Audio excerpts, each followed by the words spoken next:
आज हामीले मिठो खालको गाजरको हलुवा खाने निर्णय गऱ्यौँ र श्रीमतीले गाजर उकाल्न नसकेपछि म आफै गएर गाजर उकाल्ने निर्णय गरेर गाजर उकालेर ल्याएँ। त्यस पछाडि गाजरलाई मस्तसँग धोयौँ हामीले। त्यस पछाडि गाजर कोर्नमा लागेँ अनि उनीले दुध तताउन लागिन्। दुध तताइन्, हल्का दुध तताएपछि यो चाहिँ मैले कोरेको गाजर है, कोरेको गाजर। अब श्रीमतीज्यूले कराई बसाउनुहुन्छ अनि कराई तातिसकेपछि उहाँले घिउ हाल्दै हुनुहुन्छ।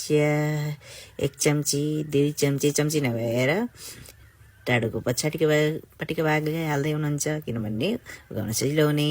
अनि घिउ तातेपछि मैले त्यसमा कोरेको गाजर एड गरेँ। झर्दैन त, मजाले झरेँ। अनि त्यस पछाडि चलाउन लागेँ। हल्का एकछिन चलाइसकेपछि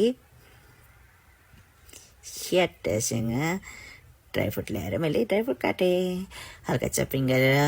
अनि त्यसपछि हेर्नुहोस् त गाजर कलर कस्तो हुँदैछ, कलर चेन्ज हुँदै अर्कै कलर हुँदैछ होइन। अनि पाके अलिअलि हल्का पाकिसकेपछि मैले त्यसमा चाहिँ काटेको ड्राईफ्रुट एड गरेँ। अनि झर्दैन त, अझै ट्याकट्याक हानेर मैले झारेँ। अनि त्यसलाई सट्ट चलाएँ। अब त्यसलाई मिक्स गर्नु पर्यो नि त, भित्र गएपछि पाक्छ। यतिकैमा भान्जा मामाले केही पकाउँदै हुनुहुँदो रहेछ भनेर हेर्न आउनुभयो। अनि हल्का एकछिन पाकेपछि कलर पनि चेन्ज भयो गाजरको। अनि त्यस पछाडि दुध हाल्ने निर्णय गऱ्यौँ, तर सोद्धैको दुध हाल्यौँ किनभने मलाई तर मनपर्छ।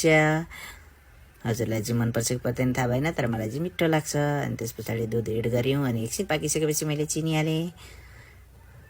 यति चिनी त हुँदैन कि क्या भनेर फेरि एकचोटि चिनी हाल्ने निर्णय गरेँ र अलिकति थपिदिएँ। अनि त्यस पछाडि हेर्नुहोस् त गाइज पाक्दै गयो, एकछिन पछाडि पाक्दै गयो, राम्रो भयो, मिठो भयो जस्तो सेन्ट आउँदैछ।